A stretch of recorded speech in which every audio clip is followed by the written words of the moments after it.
नहीं चलेगा, नहीं चलेगा, नहीं चलेगा। कॉम्प्लेक्सों को बेचना बंद करो, बंद करो, बंद करो।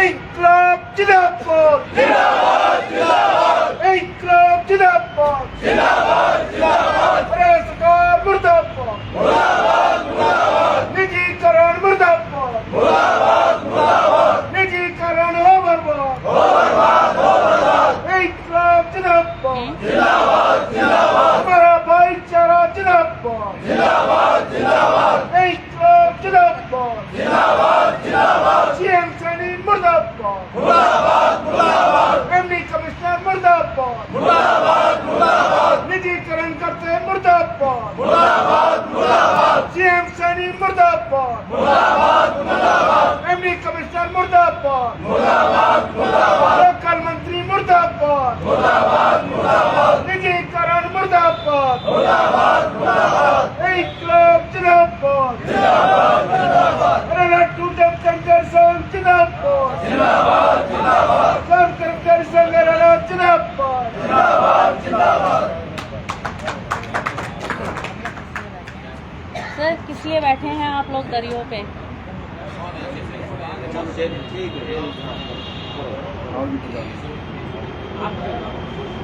पहले नाम बता दीजिए अपना और कौन से डिपार्टमेंट से हैं और क्या कारण है बैठने का? हाँ, मेरा नाम सुभाष देसवाल है जी। मैं जनरल सेक्रेटरी हरियाणा टूरिज्म कर्मचारी संघ। आज ये हमारी गेट मीटिंग है मैकपाई पर्यटन केंद्र पर, जो निजीकरण के खिलाफ है। और हरियाणा सरकार लगातार, इससे पहला जो प्लान था उसमें भी चाहे सार्वजनिक उपक्रम बोर्ड के चेयरमैन थे सुभाष बराला जी, तब भी इन्होंने निजीकरण की पूरी मुहिम चलाई। उससे पहले गोलन जी चेयरमैन थे, पायलट प्रोजेक्ट के तौर पर राजेश का पूरा नाम उछला। अब ये लगातार फिर दोबारा जो बजट सत्र था, इसमें मुख्यमंत्री सैनी जी ने ये घोषणा की है बजट सत्र के दौरान, भाई 5 जो मुख्य पर्यटन केंद्र हैं, जिसमें मैकपाई का भी नाम है, जिसमें गुड़गांव का नाम है, समा का, जिसमें रोहतक का नाम है, जिसमें समालखा का नाम है, तो इस तरीके से 5 पर्यटन केंद्रों का निजीकरण करेंगे। तो उसके विरोध में गेट मीटिंग है। और हम ये कहना चाहते हैं इस गेट मीटिंग के माध्यम से कि सरकार इनका निजीकरण करने के बजाय इनका विस्तार करे, कर्मचारियों की भर्ती करे। यहाँ कोई घाटे का और नहीं है, ये बहुत मुनाफे में चल रहे हैं, चल सकते हैं।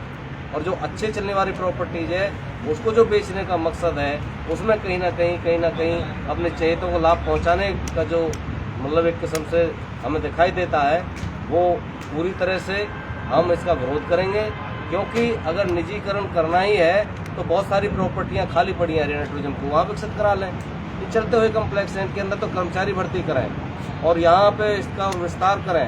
ये जो सुविधा पर्यटकों के लिए, जनता के लिए, पब्लिक के लिए हरियाणा टूरिज्म ने आज से नहीं, बहुत पहले से हरियाणा टूरिज्म जो है पूरे एशिया के अंदर फर्स्ट आता रहा है। आज भी बहुत बड़े बड़े, चाहे सूरजकुंड मेला हो, चाहे बीजेपी की सरकार के और दूसरी पार्टियों के बड़े बड़े अधिवेशन हो, बड़े बड़े ऑर्गेनाइजेशन हरियाणा टूरिज्म का कर्मचारी करता है।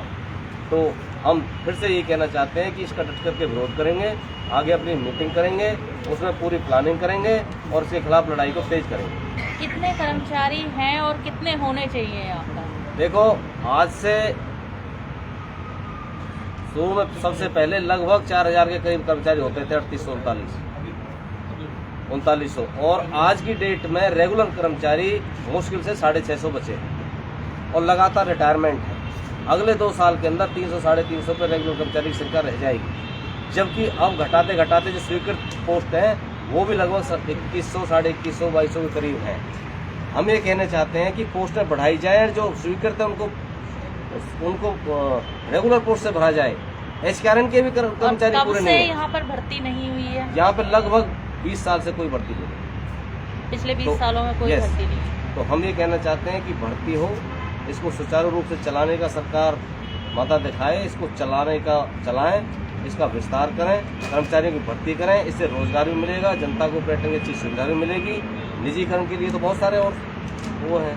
कोविड में देखा गया था कि जो कर्मचारी थे, सरकारी हो चाहे डॉक्टर हो, उनको रहने के लिए सरकारी टूरिज्म ही उपलब्ध कराए गए थे और कर्मचारी कम थे, जिसके कारण से असुविधाएं भी हुई थी थोड़ी बहुत। तो उनके लिए मांग उठी थी कि कर्मचारियों की भर्ती की जाए, उसके बावजूद भी यहाँ पे नहीं हुआ। देखो बिल्कुल सही बात कह रहे हैं आप। जब आफत आई थी, कोविड से ज़्यादा बड़ी आफत नहीं थी इस पिछली सदी के अंदर देखा जाए तो। उस आफत के अंदर हरियाणा के अंदर अगर डॉक्टर किसी ने झेला था तो कर्मचारी झेले, चाहे वो डॉक्टर थे, चाहे सफाई कर्मचारी थे, पुलिसकर्मी थे। इसके अलावा सब कुछ बंद हो चुका था लॉकडाउन के अंदर।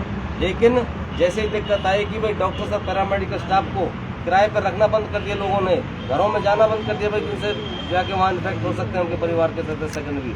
तो ये सरकार का फैसला था कि पर्यटन केंद्रों में उनको ठहराया जाएगा। तो रातों रात हमारा एक एक कर्मचारी अपनी जान हथेली पर रख करके उनकी सेवा में लगा, क्योंकि उससे इससे ज़्यादा रिस्की काम कोई टाइम था नहीं। उनकी सेवा की, उनको रखा यहाँ पर, और केवल सरकारी विभाग ही आगे आए। तो हम ये कहना चाहते हैं कि चाहे कैसा भी समय हो, चाहे कैसी भी परिस्थिति हो, सरकारी विभाग, सरकारी संस्थाएं बची रहनी चाहिए। सार्वजनिक क्षेत्र को तहस-नहस नहीं होने देंगे, नहीं करना चाहिए सरकार को। बिल्कुल सही बात है। उस टाइम पे हरियाणा टूरिज्म के कर्मचारियों ने ही बिल्कुल उस बीमारी के उस अवस्था में और अपने घर परिवार के बच्चों की परवाह किए बगैर यहाँ दिन रात ड्यूटियाँ की थी बिल्कुल। और हम यही चाहते हैं कि भाई सरकार इस पर संज्ञान ले, अपने फैसले को वापस ले, और जो अच्छे पर्यटन केंद्र चल रहे हैं उनका विस्तार करें, इनमें भर्ती करें। कर्मचारी कोई भर्ती हुआ नहीं है। HKRN के कर्मचारी जो मिलते हैं, जो टूरिज्म को जिस तरीके से चाहिए उस तरीके का कोई यहाँ पे भर्ती नहीं है, और वो भी बहुत नाम मात्र की है। तो हम ये चाहते हैं कि रेगुलर कर्मचारी भर्ती करो, इसको सुचारू रूप से चलाओ, निजीकरण करना बंद करो। सर क्या कहना चाहेंगे? मैं Suresh Nora, senior vice president Haryana tourism कर्मचारी संघ।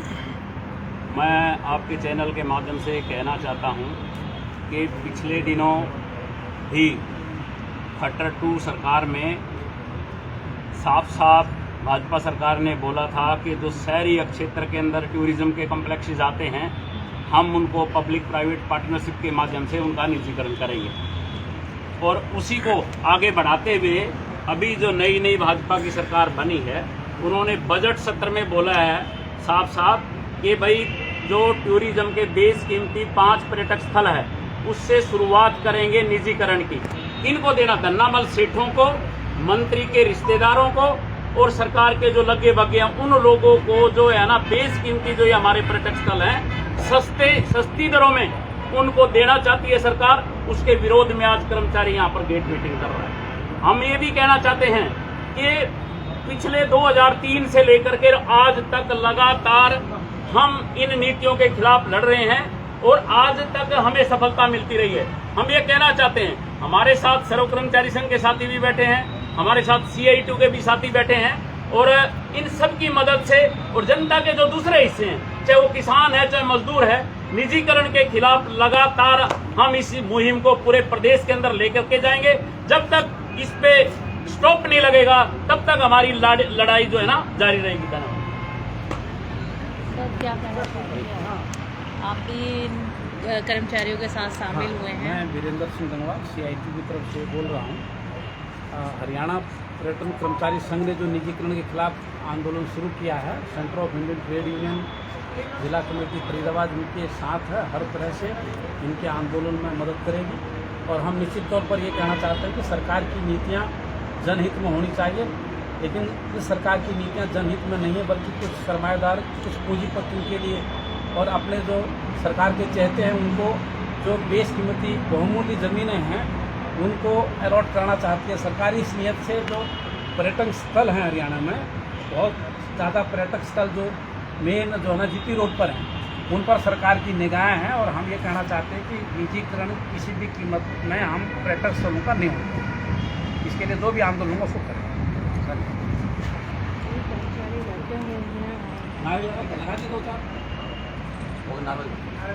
मैं भेज दूँगा।